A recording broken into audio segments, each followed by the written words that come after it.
Let's move. Time for a jaunt into the abyss. Right. Let's go.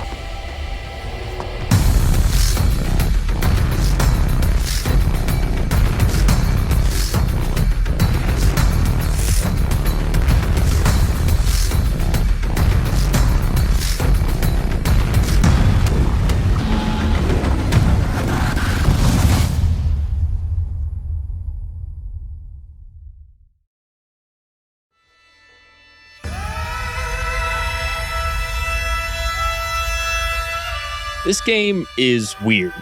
I say that like it's a negative thing, but it's not. Weird is cool. Weird is interesting. Weird is what drew me to this game. I also say that like you haven't read the title of the video, but before you grab the torch and pitchfork, let me explain. This game could just have easily been a winner. Throughout my whole playthrough, I was teetering back and forth between winner and sinner. Before I started writing this intro, I continually changed the title back and forth from winner to sinner. Needless to say, I felt very mixed when it came to Ghostwire Tokyo, and I still do. Ghostwire Tokyo is a game created by Japanese developer Tango Gameworks and published by Bethesda. The game takes place in Tokyo, specifically in the Shibuya ward, and follows Akito and the entity that jumped into his body, KK, as they try to stop a mysterious masked man and figure out what made all the residents of Tokyo disappear. Along the way, Akito uses mystical powers that were granted to him because of KK to stop the spirits and yokai that now overrun the streets of Tokyo. All this sounds super weird and is super interesting, right? For that reason, I was pretty disappointed to find myself so mixed on a game that I thought I would love. Like I said, it was not easy to land this one on a sinner, and tomorrow I might say it's a winner.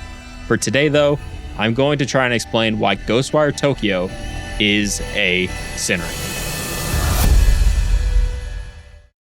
Hi, real quick. I know I'm supposed to throw a bunch of YouTube analytics at you, but I'll just be honest. If you're enjoying the video, then consider subscribing. It would mean a lot to me and would help appease our YouTube overlords. Oh, and while you're down there, you could also hit the like button, but I'll leave that one up to you.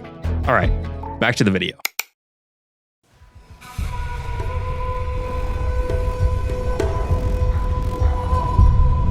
I want to say this off the bat. The combat is very much a turn off your brain kind of experience. There's pretty much no depth to it, almost like the combat from a Call of Duty campaign. I will say that there are certain aspects of this combat that make it superior to Call of Duty's, but if you strip it down to its basic elements, then spamming left click or right trigger will be your best friend. Granted, a turn off your brain combat doesn't mean that it's a bad thing, but it does lead to a bigger overall problem that Ghostwire has, which I will get into later. The combat can be broken down like this. You have 3 spectral powers provided by KK. One is a basic wind power that sends out one small damaging projectile at a time, a water power that does an area of effect slice, and a bigger fire power that does the most damage out of the 3. You're basically the Avatar, but instead of Momo and Appa, you get this jerk KK yelling at you and continually trying to kill you all the time. Akito also has a bow and multiple talismans with different uses. As you can probably tell, they give you a decent amount of tools in combat, but there's not many reasons to use them. The bow seems pretty pointless except when you run out of ammo with your spectral powers, which did happen a fair bit, but at that point you can just run around the area and break these weird spectral objects that give ammo back, so I never really felt the need for the bow. The talismans are pretty pitiful themselves.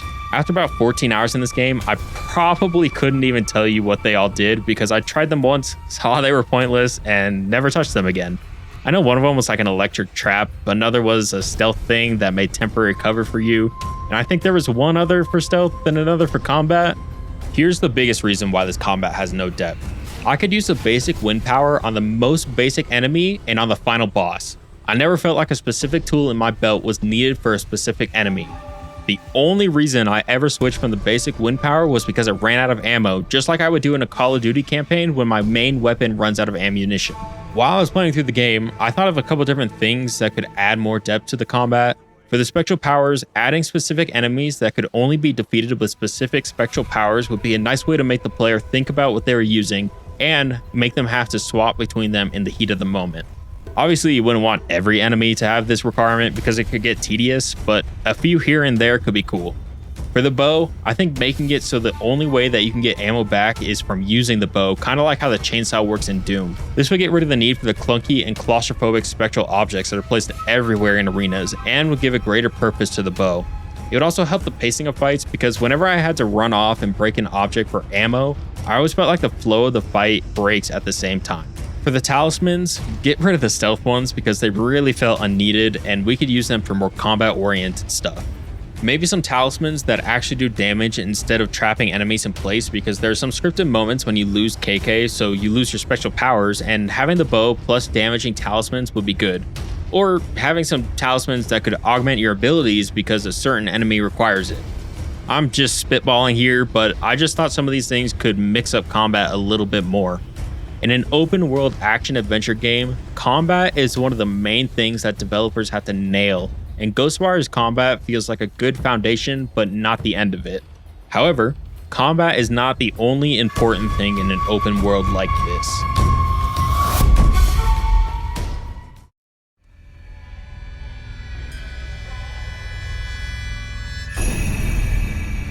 Throughout most of the game, I couldn't figure out how the developers intended for me to get around the map. As far as I could tell, there were two options: running around through the streets or jumping from rooftop to rooftop. You would think it would be jumping from rooftops because they give you not only a gliding mechanic, but also grapple points around the city to pull yourself up to the rooftops. The problem is that the basic gliding mechanic feels pretty short and the grapple points are stretched too far apart, so most of the time, you'll find yourself back on the street before long because you fell. It also doesn't help that the mantling in this game is the most unpolished, jankiest feeling mantling I have ever seen. It definitely needed more time in the oven because it almost never worked how I tried to get it to. Oh, the other thing that takes this movement from janky to terrible is something to do with the grapple points. In the lore of the game, the grapple points are called Tango, and they have the loudest, most obnoxious sound effect that I have ever heard in any game.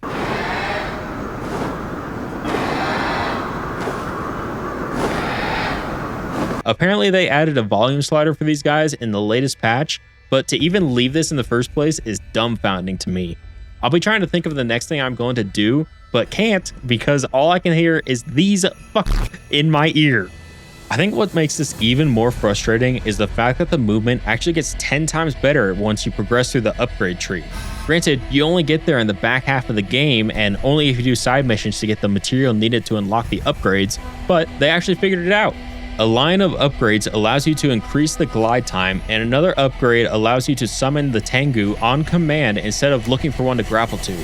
This 100% should have been the default way to move around because it lessens the amount you fall to the ground substantially, and it also felt like I did less of the janky mantling when I got to this point.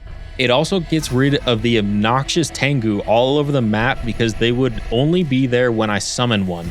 It's a good thing they finally figured out the movement though, because there is a lot on the map that you need to get to.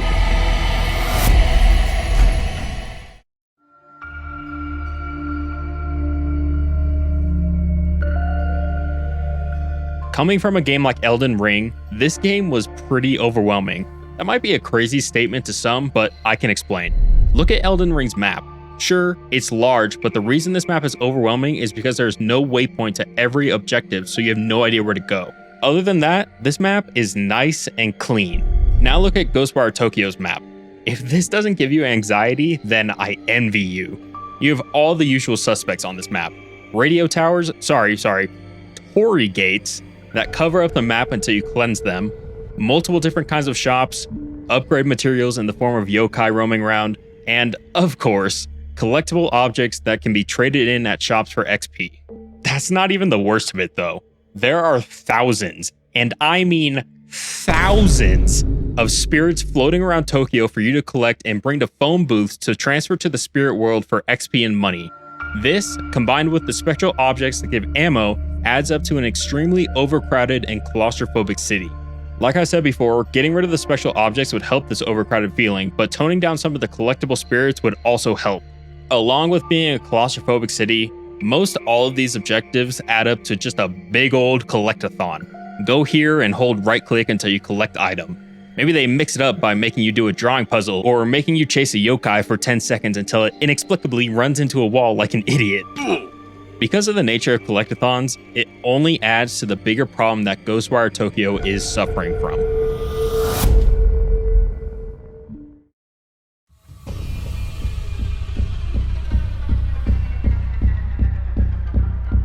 This game gets boring. Like straight up, this game just gets stale as it goes along. With the surface level combat not changing or mixing it up at all from the beginning to end, and the tediously similar collectathon tasks, once you've played for a little bit, you've seen it all. It doesn't help that the Torii gates that you have to cleanse to reveal more of the map are used as main objectives for like 25% of the game, because those areas will kill you if you step in them without cleansing the gate. Which means part of the time the main objectives don't even keep it fresh because they're using side objectives masked as the main task. I hate to say it because there are aspects of this game that I'm really into, but if I wasn't making this video, then I don't think I would have taken the time to finish this game. By the end, I had to force myself to open it back up and finish the game because I knew it would just be more of the same. I don't think I'm the only one that ran into this problem either. If you look at the Steam achievement list for Ghostwire, you can see the percentages of how many players have completed a certain achievement. The achievement for completing the game is currently sitting at 23% out of all players who own the game. With an average playtime of around 10 to 11 hours to complete the game, 23% out of all players is not the greatest statistic. You can compare that to other games that have much longer playtimes and also have higher completion rates. Elden Ring has an average completion time of around 50 to 100 hours, and according to Steam Hunters, at least 44% of players have gotten at least one of the endings. A game like Days Gone, which could be a more fair comparison because of the amount of people who have played it, has an average completion time of around 35 hours and has a 36% completion rate on Steam. What I'm trying to show here is that even though Ghostwire is a relatively short playthrough, most players seem to have fallen off before finishing it, and I can only attribute that to the repetition in the gameplay and the objectives.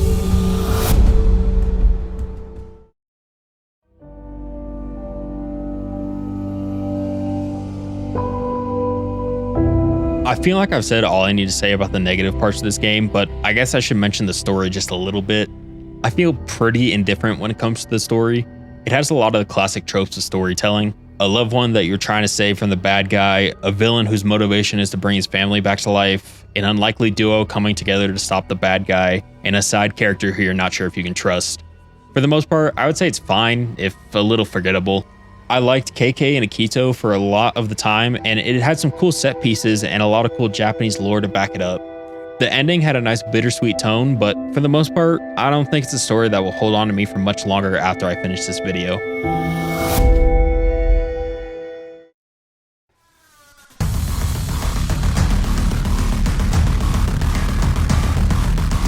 Alright, let's get into this because I got a lot of good things to say about this game as well. The hand animations and visuals in combat are some of the best that I have seen in any game. The amount of detail put into every power and movement is incredible. The hand animations look almost inhuman, which gives a greater sense that KK is controlling Akito's hands in combat. The visuals are bright and vibrant and something I could look at all day long. Staggering multiple enemies to expose their inner cores and ripping all of them out at once is such a satisfying feeling because they made the hand animations and visuals so good. I really enjoyed some of the set pieces in the story that were like Psychonauts but with more horror elements. Walking through shifting hallways and doors that lead to other dimensions reminded me so much of the things that I love from Psychonauts, and the horror element added on top of that made for some great moments of visual storytelling. Surprisingly, I really liked a lot of the side missions in this game. Most of them were self-contained bits of Japanese lore with a lot of horror elements involved. A building that has been rumored to be cursed so that whenever somebody enters it, they commit suicide. Enter it yourself to find and stop the specter that is causing these suicides. A spirit of a little girl that had surgery to get new eyes, but whenever she closes them, she's a terrifying lady. Find the original owner of the eyes and discover that she was attacked by a Kuchisake whose image was burned into her eyes. Defeat the Kuchisake to free both of them from the terrible images. A subway that travels to a stop that doesn't exist when you're the only one on board. Ride it for yourself and stop a crimson Kuchisake, trapping people from leaving the non-existent stop. Or, my personal favorite of course, the spirit that can't pass on because he died taking a dump and ran out of toilet paper. Paper! Paper! Bring him a few rolls and he can finish up and happily move on. Whoever was writing these side missions was doing a great job in my eyes. The voice acting in this game is really well done. I played through the game with the English dub just for the purposes of this video, but I have played through with some of the Japanese voice acting as well, and I enjoyed both renditions thoroughly. Big win for all the voice actors for the game. While the city itself can have a claustrophobic feel, the design of it is pretty incredible. From what I've seen from research, they did a pretty fantastic job recreating this area of Tokyo, and I think they deserve some credit for that. And the best part about the game, the abundant and adorable amount of cats and dogs. I would literally die for you. And you. And all of you.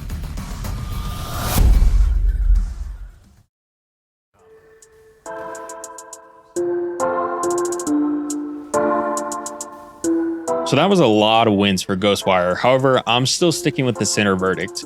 While yes, the game has fantastic visuals and hand animations, city design, and set pieces, along with interesting side missions and well-performed voice acting, I don't think that can overlook what I consider to be the fundamentals of the game. Gameplay being incredibly surface level and most objectives being a collectathon leads to a boring and repetitive game in the end. While I'm sticking with the center verdict, I would still love to see a Ghostwire Tokyo 2 because I think this game laid some good foundation that could be built upon to make it more interesting. But for now, Ghostwire Tokyo is a sinner.